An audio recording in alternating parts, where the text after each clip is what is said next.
It all started with one bold statement from Melania Trump. The world watched as she appeared to challenge Ibrahim Traoré, unaware of what was about to come.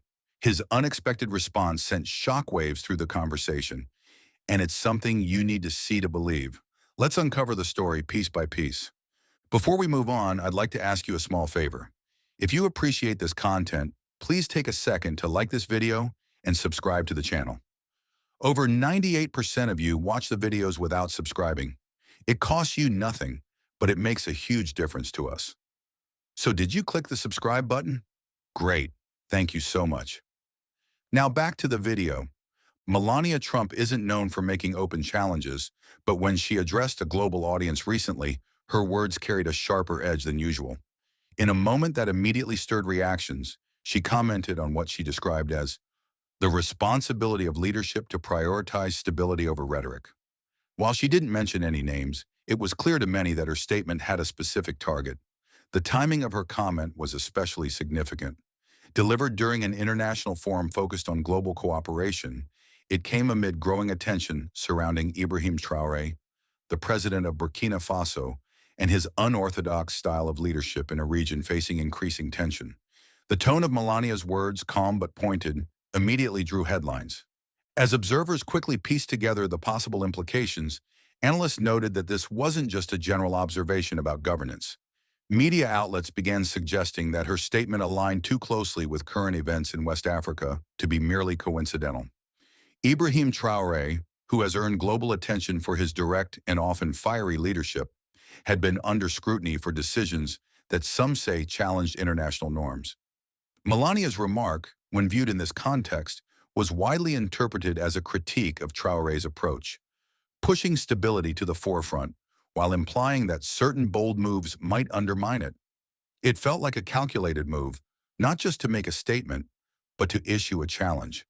The media quickly latched onto the perceived clash, with political commentators dissecting her words and their potential intent. There was little agreement on whether this was an intentional call-out or simply a misreading stoked by timing. International observers weighed in as well, drawing connections between Melania's background as a former First Lady and the broader influence she has wielded in diplomatic or cultural spheres. While she has kept a relatively low profile in recent years, moments like this remind the public of her ability to spark a conversation and at times controversy. Political analysts explored several theories about her motivations for targeting Traoré. Some speculated it was a deliberate effort to underline Western expectations for leadership in developing regions where order and diplomacy are often deemed essential by global powers.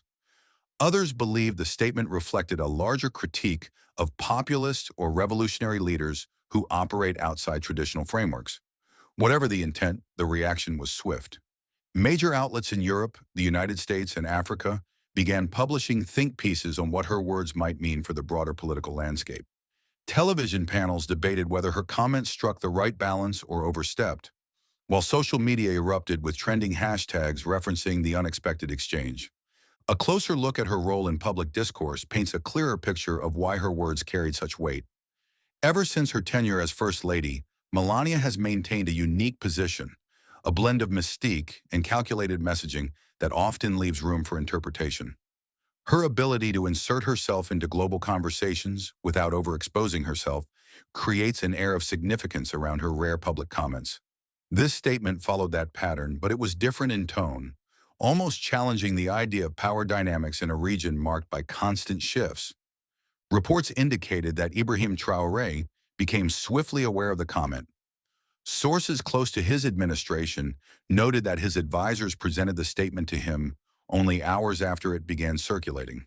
It's said that Traoré took the time to review it carefully, showing little outward reaction at first. But behind the scenes, there were murmurs of his determination to craft a response that, unlike Melania's subtly framed message, would be anything but ambiguous. As the world watched, anticipation grew to hear his words. Traoré was not known as someone to retreat from a challenge, and those familiar with him predicted that his reply would carry sharp clarity. When his eventual response came, it wasn't just unexpected, it redefined the entire narrative surrounding this exchange. Ibrahim Traoré holds a unique position on the global stage. As the leader of Burkina Faso and one of the youngest heads of state in Africa, his reputation is built on directness and a commitment to his country's independence. Traore's bold decisions, like ending reliance on the Franco CFA currency and removing foreign military forces, have made it clear that he prioritizes sovereignty above all.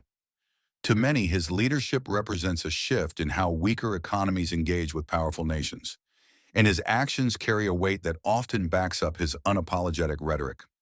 With such a track record, it was natural to assume that his response to Melania Trump's remarks would be equally confrontational. Yet when news of Melania's statement reached Traore, his reaction introduced an entirely different dynamic. Analysts initially expected him to deliver a fiery rebuttal, one that would mirror his prior decisions to stand firm against critics. After all, his public persona is often one of defiance, especially in the face of challenges tied to international politics or external influence. Instead, Traore defied expectations by choosing a calm and measured approach, a televised debate with Melania Trump. This decision alone was unexpected, as it offered a platform for an open exchange rather than a direct escalation of tension. The announcement of the debate sparked intrigue worldwide, as it suggested that Traore's response would not fit neatly into the narrative many had prepared for him. During the debate, Traore addressed her points with a tone that balanced respect and assertiveness. Rather than criticizing her outright, he presented evidence of Burkina Faso's achievements under his leadership. One of the most striking moments came when he provided examples of his administration's priorities. He highlighted their success in pulling 2.3 million citizens out of food insecurity, a monumental feat given the region's challenges. Equally powerful was his discussion of the job creation that had resulted from revitalizing the textile industry. By transitioning from exporting raw cotton to producing finished goods, Burkina Faso had not only stopped being merely a supplier to wealthier nations, but had also positioned itself as a direct participant in the global economy. These examples form the core of his response, emphasizing results over rhetoric.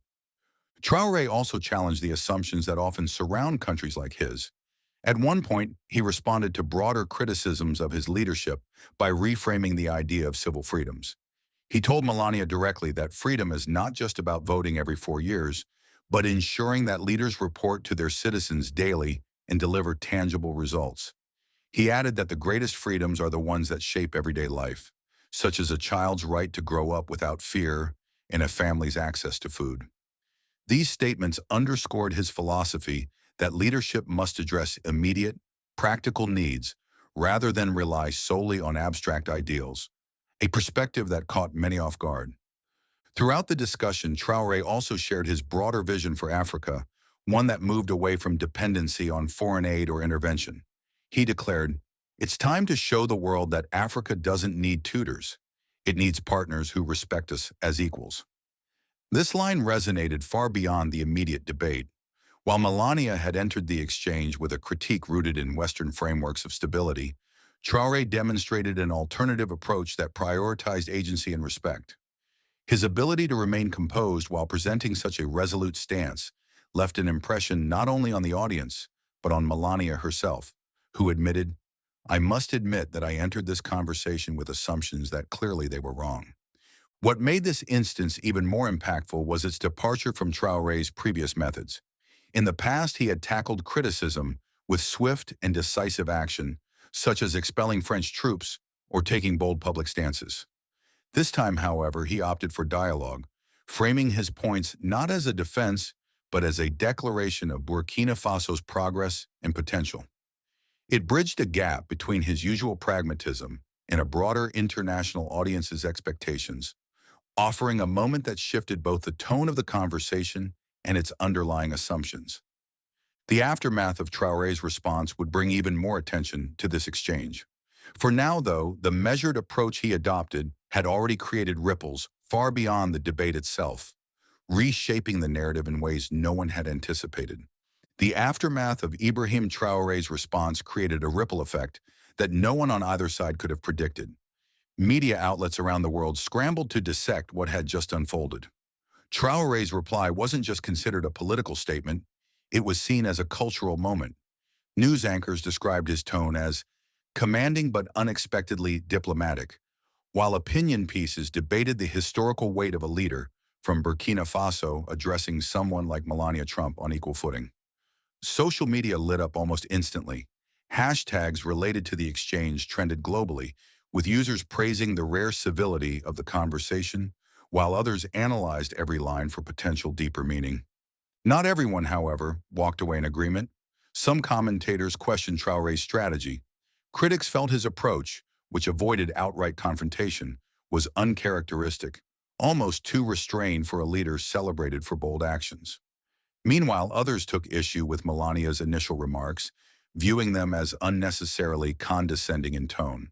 The polarized online debate pushed the conversation into unexpected spaces. On one side, there were those who loudly supported Traore's firm but respectful defense, calling it a win for underrepresented nations. On the other, skeptics voiced discomfort with what they felt was a mismatched dialogue, with one figure rooted in regional governance and the other representing a more symbolic role. Perhaps the most fascinating reactions came from Melania Trump's own circle. Insiders close to her reportedly expressed surprise at the turn of events, particularly her publicly acknowledging a shift in her perspective. Her statement, "I must admit that I entered this conversation with assumptions that clearly they were wrong," not only hinted at an unguarded moment of self-awareness, but also added gravity to Traore's arguments. This rare admission marked a surprising departure from Melania's usual polished persona, leaving many to wonder whether she would adjust her approach in future conversations about international matters. Her acknowledgement didn't go unnoticed in political opinion columns either, as several writers speculated whether this experience might influence her voice in other global issues moving forward. What made the exchange even more intriguing was the broader impact it appeared to have on both figures' public personas. For Melania Trump, this was a moment that underscored her ability to command attention in an arena she doesn't often step into: substantive international discourse. Historians and political analysts began to note how such incidents could position her as more than an extension of her time as First Lady, shaping a space where her words carry greater significance on global platforms. For Ibrahim Traoré, the debate clarified his growing presence as not just a regional player, but a global one. By choosing a conversation over conflict, and by highlighting the achievements of his administration through hard data, he demonstrated a diplomatic side few had expected from a leader often portrayed as unflinchingly decisive. The exchange's reach also became a story in itself. Social media analysis revealed posts and threads about the debate, accumulating millions of interactions within days.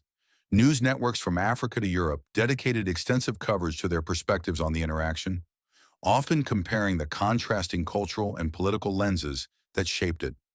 It wasn't solely the content of the debate that drove this interest. It was the way it broke from standard political clashes. Rather than descending into personal attacks or performative arguments, the conversation maintained an unusual level of mutual respect. This civility felt like a breakthrough, offering a reminder of how constructive dialogue could highlight differences without knocking either participant down. What happens next remains uncertain, but one thing is clear: this exchange redefined how such conversations can unfold. After the cameras turned off, reports indicated that both leaders continued their discussion privately, exploring areas where they might actually find common ground for cooperation. Far from being a closed chapter, this seemed like the start of something larger, where personalities and positions could shift due to an exchange grounded in unexpected honesty. For the growing audience monitoring global leaders in moments like these, this reminds us that even the boldest challenges can lead to outcomes no one predicts. The exchange between Melania Trump and Ibrahim Traoré reveals just how unpredictable global discourse can be, with narratives reshaped in moments no one anticipates. Traoré's thought-provoking statement, "Imagine what could be achieved if this power were used to lift other countries with you instead of keeping them dependent," challenges traditional norms of influence and leadership. It reminds us that words, wielded thoughtfully, can confront deep-rooted assumptions and create space for alternate visions of progress. This moment is a powerful example of how global figures, regardless of background, are crafting unexpected narratives and leaving the world wondering what might happen next.